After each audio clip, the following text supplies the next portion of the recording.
سابق گورنر پنجاب محمد چودھری سرور کے صاحبزادے انس سرور کو برطانیہ کا نیا وزیر تجارت مقرر کر دیا گیا ہے۔ برطانوی وزیر اعظم اینڈی برنہم نے انس سرور کو اپنی کابینہ میں شامل کرتے ہوئے انہیں وزارت تجارت کا اہم قلمدان سونپ دیا ہے۔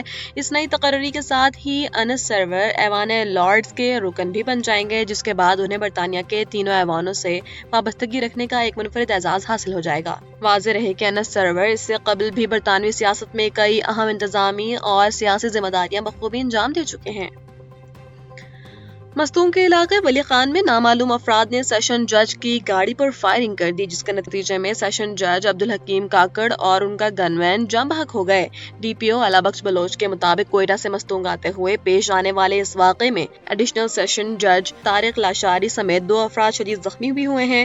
واقعے کے بعد علاقے کی ناکہ بندی کر کے زخمیوں اور لاشوں کو اسپتال منتقل کر دیا گیا۔ دوسری جانب وزیر اعلیٰ بلوچستان نے حملے کی شدید مذمت کرتے ہوئے اسے ریاست پر حملہ قرار دیا ہے اور دہشت گردوں کے نیٹ ورک کو جڑ سے اکھاڑ پھینکنے کا عزم ظاہر کیا ہے۔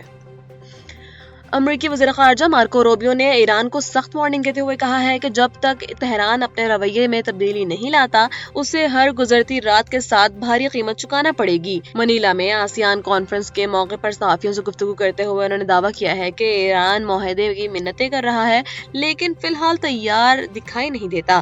تاہم امریکہ اب بھی بحران کے خاتمے کے لیے مذاکرات کا خواہاں ہے۔ یمن پر بات کرتے ہوئے ان کا کہنا تھا کہ حوثیوں کو ایران نے گمراہ کیا، امید ہے کہ وہ کشیدگی کم کریں گے۔ مزید برآں انہوں نے سعودی عرب کے ساتھ جوہری معاہدے اور چین کے ایشیائی پانیوں میں اقدامات پر بھی تشویش کا اظہار کیا ہے۔ اور کراچی کے علاقے گلجن معمار میں ڈاکٹر آکاش قتل کیس میں گرفتار تینوں ڈاکو اپنے ہی فرار ساتھیوں کی فائرنگ سے ہلاک ہو گئے۔ اسپیشل انویسٹیگیشن یونٹ کے مطابق گرفتار ملزمان سریش، رام چند اور انیل کی نشاندہی پر باقی ملزمان کی گرفتاری کے لیے چھاپہ مارا گیا تو روپوش ڈاکوؤں نے پولیس پر اندھادھند فائرنگ کر دی۔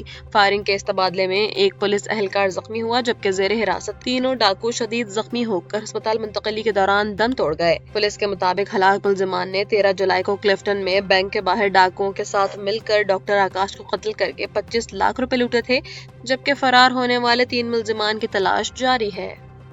دریائے راوی اور اس کے معاون ندی نالوں میں پانی کے بہاؤ کی تازہ صورتحال سامنے آ گئی ہے۔ محکمہ آبپاشی کے مطابق راوی میں کوٹ نینا کے مقام پر 17,500 کیوسک اور جسٹر کے مقام پر 24,940 کیوسک پانی کا بہاؤ ریکارڈ کیا گیا۔ دوسری جانب بھارت کی جانب سے سلال ڈیم کے تمام گیٹ کھولے جانے کے بعد سیالکوٹ اور وزیر آباد میں سیلابی ہائی الرٹ جاری کر دیا گیا ہے۔ نالا اوج جلالہ میں 7,200 کیوسک اور نالا بسنتر میں 5,386 کیوسک پانی کا بہاؤ ہے، جبکہ نالا ڈیک کنگرا میں نچلے درجے کا سیلاب اور نالا بئی شکر گڑھ میں پانی کا بہاؤ 1,407 کیوسک ریکارڈ کیا گیا۔ لاہور میں صبح سویرے شروع ہونے والا مون سون کا دوسرا سپیل تھم گیا ہے، تاہم مختلف علاقوں میں شدید بارش ریکارڈ کی گئی۔ ترجمان واسطہ کے مطابق لاہور ایئرپورٹ پر سب سے زیادہ 263 ملی میٹر بارش ریکارڈ کی گئی، جبکہ تاج پورہ میں 157.4 اور کہنا میں 143 ملی میٹر بارش ریکارڈ ہوئی۔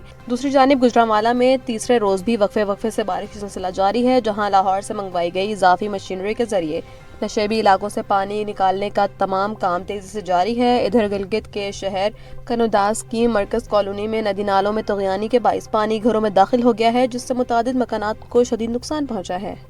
ایران کی IRGC نے کویت میں قائم امریکی فوجی تنصیبات پر مزید شدید حملے کرنے کا دعویٰ کیا ہے۔ IRGC کے جاری کردہ بیان میں دعویٰ کیا ہے۔ IRGC کے جاری کردہ بیان کے مطابق علی السالم ایئر بیس پر امریکی سازوسامان کے بڑے گودام، پیٹریاٹ میزائل دفاعی نظام اور MQ-9 ڈرونز کے ہینگر کو تباہ کر دیا گیا۔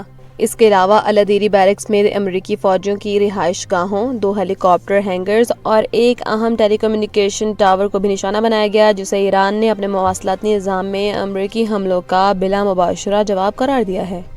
اور کراچی میں سبزی فروشوں نے من مانے دام وصول کرتے ہوئے ٹماٹر کی قیمتوں کو پر لگا دیے ہیں، جس کے بعد قیمت سن کر شہریوں کے ہوش اڑ گئے ہیں۔ ایرانی ٹماٹروں کی مسلسل ترسیل کے باوجود کراچی کے عوام کو کوئی ریلیف نہیں مل سکا اور شہر میں ٹماٹر کی قیمت 450 سے 500 روپے فی کلو تک جا پہنچی ہے۔ میڈیا رپورٹس کے مطابق تاجر ایرانی اور کوئٹہ کے ٹماٹر 110 سے 125 روپے فی پاؤ تک فروخت کر رہے ہیں، جبکہ کچے اور چھوٹے ٹماٹر بھی 400 روپے فی کلو مل رہے ہیں۔ گران فروشی سے پریشان شہریوں نے انتظامیہ سے فوری طور پر قیمتیں کنٹرول کرنے کا مطالبہ کیا ہے۔